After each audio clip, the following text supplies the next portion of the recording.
Good afternoon, chemical systems. Today, we're going to talk about 5 different chemical reaction types. So we're going to go over synthesis. Sometimes this is called combination. We're going to go over decomposition, if I can spell. We're going to do, and then single and double replacement. So single. And to top it all off, you guys are also going to read about combustion reactions. We're going to talk about all of these in this video. So those are the 5 types of chemical reactions that we're going to talk about today. So if you want to pause the video and write those down, you can. But let me just talk about each one of those reactions. So first up, we have synthesis. So synthesis, the general form, again, when I'm going to show you like chemical A, chemical B, chemical C, these aren't actually chemicals, A, B, C, D. These are just general form. So if I have chemical A and chemical B, if they form together to make a new chemical, like AB, that's called a synthesis reaction. An example of this would be what we talked about yesterday, the synthesis of water. So I have 2 hydrogen molecules, 1 oxygen molecule. And if they can, that little triangle there just says that there's got to be some heat involved. So if I mix those 2 together, heat them up, I can end up with water. It's called the synthesis of water because I'm taking 2 compounds, I'm taking 2 molecules and I'm making 1 molecule out of those 2 molecules. Okay, so that's a synthesis reaction. And a decomposition reaction, if I start with AB and it breaks apart into A plus B. And I said yesterday that you could do this with water. You can take your water, run electric current through there, and if you do it right, you can separate hydrogen from the oxygen gas. Another example would be the decomposition of carbonic acid. So carbonic acid is right here, H2CO3. Carbonic acid is what they put into soda. So soda has carbon dioxide dissolved in it, but carbon dioxide is not easy to dissolve in water or any kind of liquid that we drink. So it transforms into carbonic acid is what keeps your soda nice and bubbly. But if soda goes flat, that means the carbonic acid is decomposing to water and carbon dioxide. Carbon dioxide will just bubble out and you're left with just a watered down drink. And I'll demonstrate for you. So I got some Coca-Cola. Shake it up enough. Now, all those bubbles, I just released a whole bunch of carbon dioxide out the top. And what I'm left with is a watered down soda. Let's see if I can do it again. See all those bubbles that are forming, those are carbon dioxide bubbles. So that's carbonic acid breaking down into carbon dioxide and water. All right. Next type of chemical reaction is a single displacement.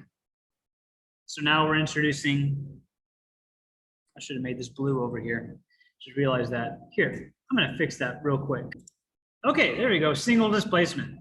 So single displacement is where I have chemical A plus chemical BC yields chemical AC plus B. So what you see happened here is that the A kind of just took place, kicked off that B, and now it's stuck together with chemical C.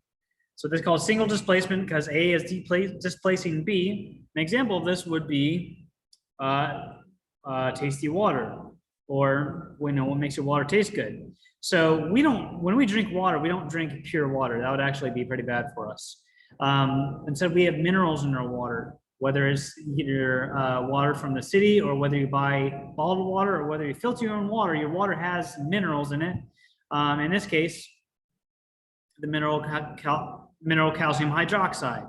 So calcium, and then HOH is just another way of saying water. I still have 2 hydrogens, 1 oxygen. So calcium hydroxide. So the calcium takes the OH and you're left with some hydrogen gas. So if you combine these 2, if you combine calcium with water, you get calcium hydroxide and hydrogen gas.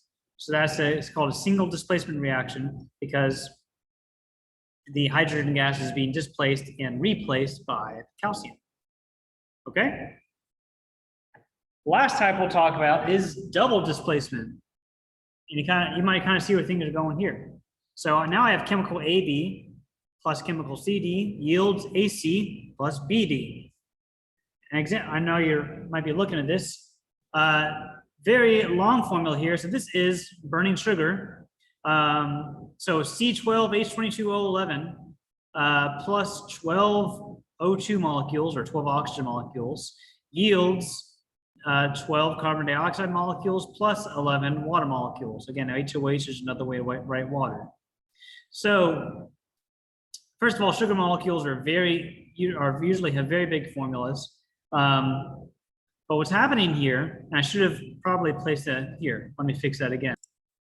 Miracles of making videos. So just to show that there's a little bit of heat going on here. So if I apply heat to my sugar, and if there's oxygen in the air, in which if you're breathing normal air, there is oxygen in the air, the oxygen and the sugar will combine and stuff will start to switch around. The carbon from the sugar goes off and combines with the oxygen to become carbon dioxide. And the hydrogen and the oxygens will go off to form water. So double displacement means that lots of things get switched around.